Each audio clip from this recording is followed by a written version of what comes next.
By August 1939, Europe was no longer negotiating peace. It was preparing for war.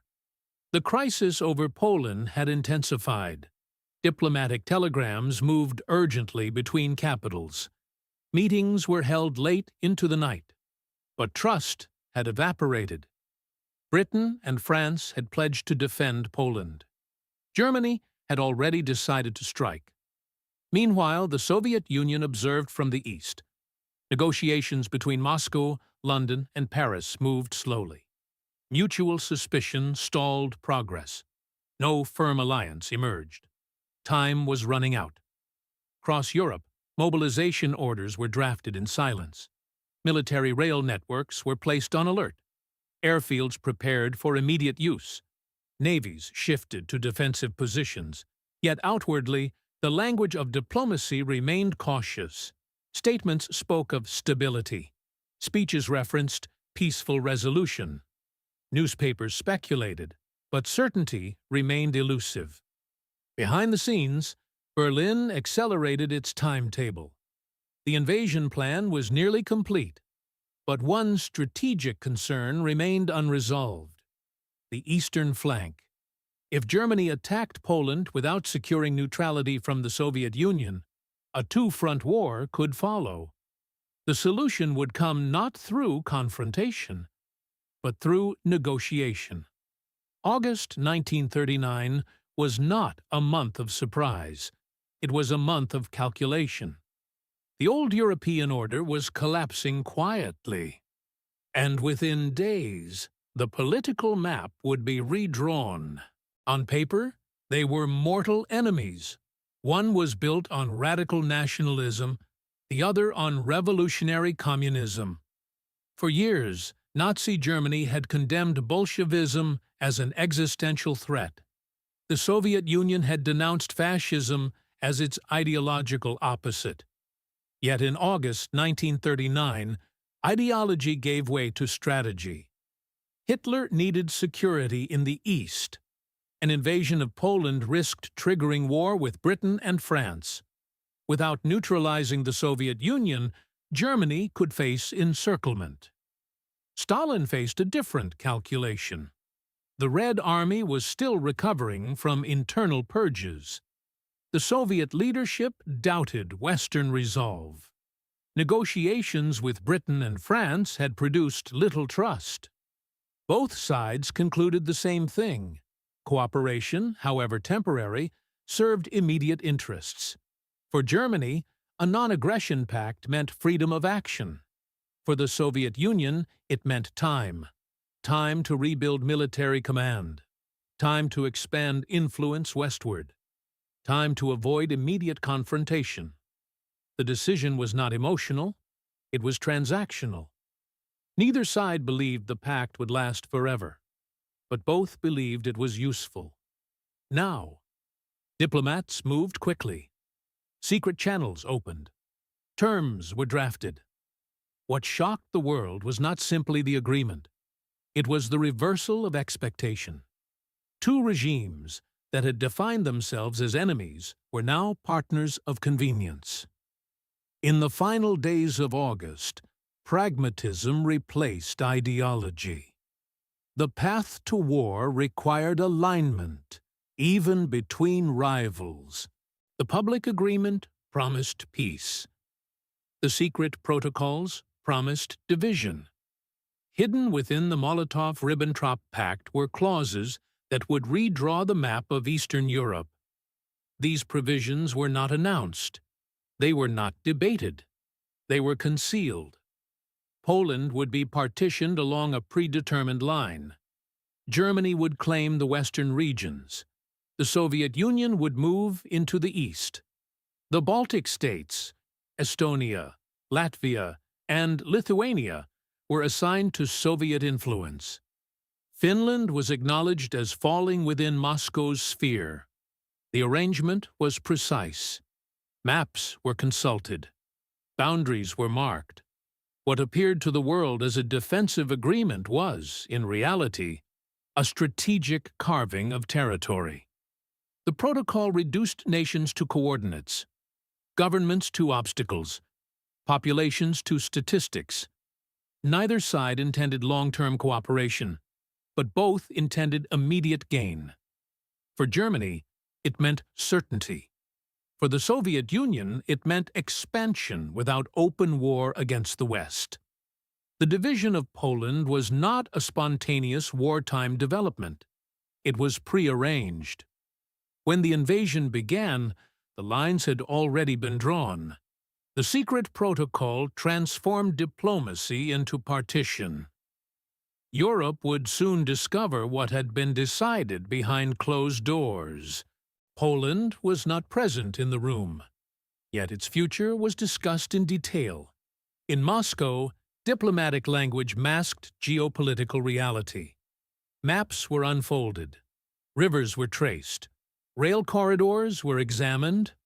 The proposed dividing line followed natural features, primarily the Vistula and Bug rivers. Western Poland would fall under German control. Eastern Poland would be occupied by the Soviet Union. The decision was clinical. There was no debate about sovereignty, no discussion of consent. Poland was treated as territory, not a state. This was not a wartime adjustment. It was a pre-war blueprint. The agreement meant that once Germany invaded from the west, Soviet forces would eventually move in from the east. The country would be squeezed from both sides. Its defensive plans assumed a single aggressor. They did not account for two. In Berlin, military planners finalized invasion logistics with new certainty. In Moscow, preparations began for territorial absorption.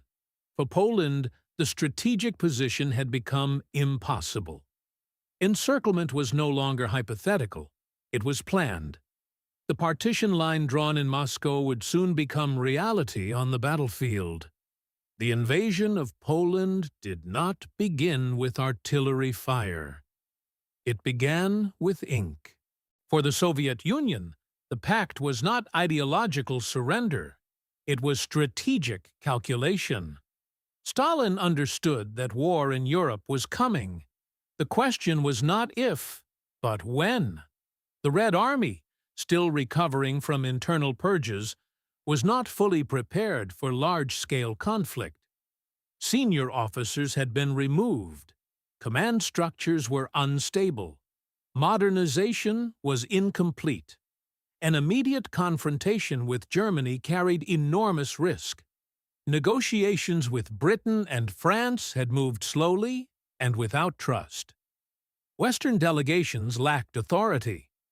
Commitments felt uncertain. Stalin feared isolation. He also feared encirclement. If Germany and the Western powers reached their own accommodation, the Soviet Union could face invasion alone. The pact solved multiple problems at once. It delayed direct conflict. It pushed the potential front line westward. It allowed Soviet forces to move into eastern Poland and the Baltic region without fighting Germany. Time became the central advantage. Time to rebuild command structures. Time to increase industrial production. Time to strengthen defensive depth. But the gamble was dangerous. The Soviet leadership knew that the agreement was temporary. Both regimes expected eventual confrontation. Yet in 1939, survival required pragmatism. The pact was not trust. It was postponement. For Stalin, buying time was worth the cost. History would later judge whether that calculation was sufficient. For Germany, the pact solved a historic fear: a two-front war. In the First World War, Germany had fought both West and East and paid the price. Strategists in Berlin knew that repeating that mistake could be fatal. If Germany invaded Poland without Soviet neutrality, the eastern border would remain exposed.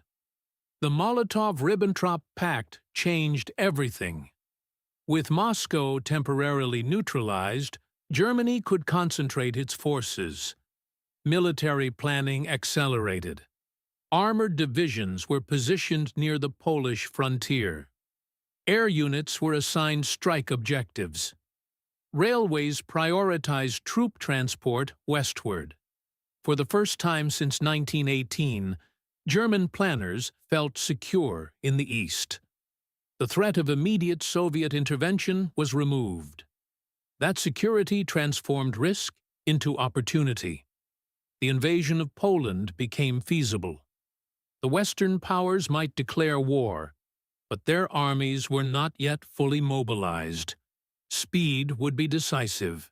Germany would strike quickly, overwhelm Poland, establish control before broader intervention could materialize. The eastern flank was no longer a liability. It was stabilized, temporarily. Hitler believed he had neutralized the greatest strategic obstacle. The road to September 1st was now clear. The pact did not guarantee long-term peace with the Soviet Union, but it guaranteed short-term freedom of action. And in 1939, that was enough. Poland was not the only nation affected. The secret protocol extended beyond its borders. In quiet clauses, the Baltic region was assigned to Soviet influence. Estonia, Latvia, Lithuania, small states along the Baltic Sea, strategically positioned and politically vulnerable. Finland was also acknowledged as falling within Moscow's sphere. These countries were not consulted. Their sovereignty was treated as negotiable. For the Soviet Union, the Baltic states provided strategic depth. Control of these territories would push potential front lines farther from Leningrad. Naval access to the Baltic Sea would be strengthened. Buffer zones would be created. For Germany, conceding influence in the Baltic region was a calculated trade. The immediate objective was Poland. The eastern frontier had been secured through agreement. The Baltic question could wait. Within weeks of the pact, pressure mounted on the Baltic governments. Military bases were demanded. Security agreements imposed. The political landscape shifted rapidly. The secret clauses of August were becoming visible realities.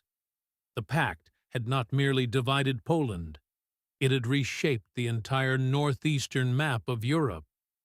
Small nations stood at the mercy of larger powers. The balance of independence in Eastern Europe was collapsing, and the consequences would soon extend beyond diplomacy. On August 23, 1939, cameras were present. Officials gathered in Moscow. Documents were placed on polished tables. Photographs were carefully staged. The agreement was presented as a non-aggression pact, a guarantee of peace between two major powers. Diplomats smiled. Hands were shaken. Statements were issued to reassure the world. But a ceremony told only part of the story. The public document contained promises of neutrality and mutual respect. The private protocol contained territorial division. Two narratives existed simultaneously, one for the press, one for strategy. International observers were stunned by the announcement. For years, Germany and the Soviet Union had positioned themselves as ideological adversaries. Now they appeared aligned. Yet beneath the formal language, neither side trusted the other. The pact was not built on partnership. It was built on calculation. The signing ceremony projected stability. Behind the cameras, military timetables advanced. While flashbulbs illuminated the room, invasion schedules were already in motion. The contrast was striking. Public calm, private urgency. The ceremony marked a turning point. Within days, the agreement's hidden consequences would unfold across borders. The ink had barely dried, but movement had already begun. In Berlin, the pact removed the final strategic hesitation. Orders were confirmed, rail timetables activated, units repositioned toward the Polish frontier. Armored divisions moved under cover of routine exercises. Air units prepared strike targets. Supply depots increased activity. The invasion plan was no longer hypothetical. It had a date. Meanwhile, in the Soviet Union, preparations were quieter, but deliberate. Troop concentrations increased along the eastern Polish border. Logistical corridors were reviewed. Operational readiness improved. Publicly, both governments maintained diplomatic composure. Privately, mobilization accelerated. Europe sensed tension, but not the scale of what was unfolding. Trains carried soldiers through the night. Columns advanced toward staging areas. Fuel reserves were stockpiled. The coordination was methodical. Germany intended to strike first.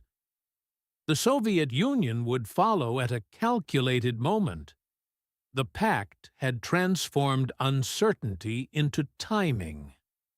War was no longer a possibility. It was scheduled. The agreement had removed uncertainty. Now it removed restraint. On September 1, 1939, German forces crossed into Poland. Air raids struck at dawn. Armored divisions advanced rapidly. Communication lines were targeted. The strategy was speed. Overwhelm before intervention could organize.